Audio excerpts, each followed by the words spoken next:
Make no mistake about it. There are no ifs, ands, or buts about it. Cooley Dickinson Psych Ward totally screwed me. I had a 6 month long bipolar manic episode with psychosis during my junior year at university. This went from approximately October 2021 to March of 2022. At the very beginning of my manic episode, less than a month into my manic episode, I had been hospitalized at Cooley Dickinson. And I think this early hospitalization really speaks volumes about how intense this mania actually was. That just less than a month into my episode, my behavior was bad enough to enough people that it warranted me being hospitalized. I remember being at Campus Pond at my university at around midnight, and I was experiencing a wide array of powerful delusions and hallucinations. And as a result of these delusions and hallucinations, police came to the scene, and an ambulance came to the scene, and I was taken to Cooley Dickinson Hospital. You would hope that this would be where the story takes a positive turn, where, I go and get treatment and then become better. But unfortunately, as I already mentioned, this manic episode lasted 6 months. Now, I was not in the psych ward for 6 months. But if that's what it took to have gotten rid of my mania, and I don't think it would have taken that long, I know it wouldn't have taken that long, then I would have been okay with being in Cooley Dickinson for longer, even for a period of time as long as 6 months, if that's what it took to get me out of mania. Because mania was a nightmare. There was nothing fun about being afraid for my life. There was nothing fun about becoming isolated and losing friendship after friendship. There was nothing fun about losing my job and not having the financial resources to live adequately on my campus. All these problems were the product of that mania. And the hospital had an opportunity to effectively treat me. Instead, they shoved me out the door in 5 days. I was in Cooley Dickinson Hospital for 5 days, got released, and was manic for another 5 months. It wasn't until 5 months later, when entering partial hospitalization, that I actually received long-term medication planning, that I actually received the professional medical assistance that I so desperately needed. At Cooley Dickinson, when they released me, not only did they fail to put me on any medications while leaving, they also failed to secure a future appointment with a doctor or someone in the medical field who can, I think most importantly, monitor my situation. Because at the time they released me, make no mistake about it, I was a risk to others. I was a profound risk to myself. I was extremely suicidal. And they released me into the community. Now, I've done a lot of thinking since this day that I was released. And there's just so many things that could have gone differently were it not for the extreme negligence and unprofessionalism of the medical staff at Cooley Dickinson, who were involved in the decision to release me back into the community, despite me still demonstrating symptoms, despite me being a risk to others, despite me being a risk to myself. They released me.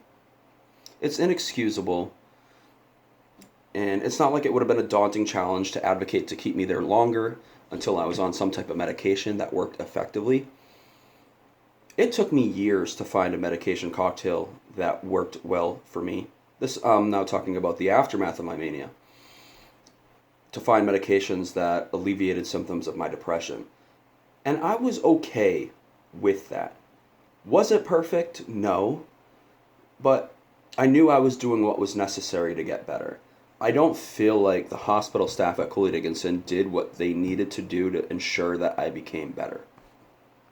They did the opposite of what they should have done. Instead of releasing me, they should have held me longer until I was no longer having phone calls with people that didn't exist, literally the day prior to being released.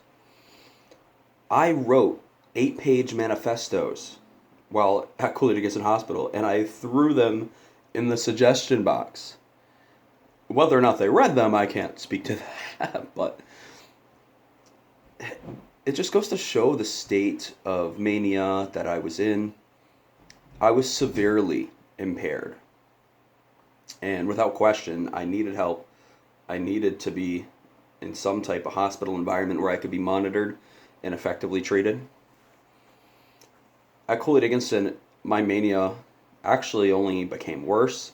I think another problematic action that the staff had taken is that they gave me access to my phone, even though it was only for limited amounts of time. It was an hour per day once you were in the psych ward, and that was if you demonstrated good behavior.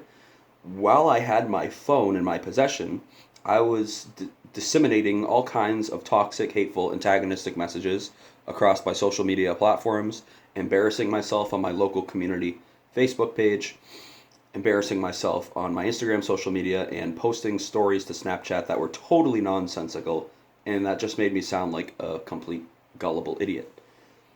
But I believed that the threats that I was facing were legitimate. In my mind, they were legitimate. They were very real. There were Nazi agents after me. I was related to John F. Kennedy. I genuinely believed these things. But the hospital, for some reason or another, I don't know, maybe the insurance, this is getting a little conspiratorial now, I'm just prefacing that before I say it. Maybe the insurance didn't want to cover me staying anymore. I don't know if that's even a possibility, but it's clear to me that not enough was done to keep me there longer. It's clear to me that I was released far too early. And how do I know that? Well, over the course of the 5 months that followed my release from this facility, I ended up getting into a fight and getting arrested by gunpoint. I ended up getting expelled by my university as a result of that fight and arrest. I ended up losing my job. And very quickly, my life was spiraling out of control. I spent about 5 or 6 days in jail while in a hyper-manic state. I really wish I had the words to describe how intense the mania was that I felt while in jail.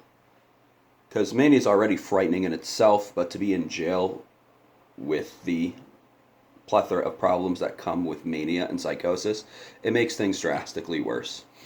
So, I just wanted to rant and vent about how Cooley Dickinson basically screwed me. Cooley Dickinson Psych Ward utterly screwed me. I wish I could sue. I mean, I'm sure I could find a lawyer out there who would, but how do I know whether or not the case would even be legitimate or have a good chance?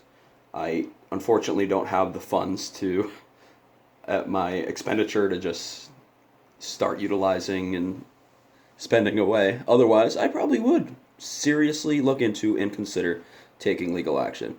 Because what they did was negligent, what they did was unprofessional, and what they did was dangerous to others and myself.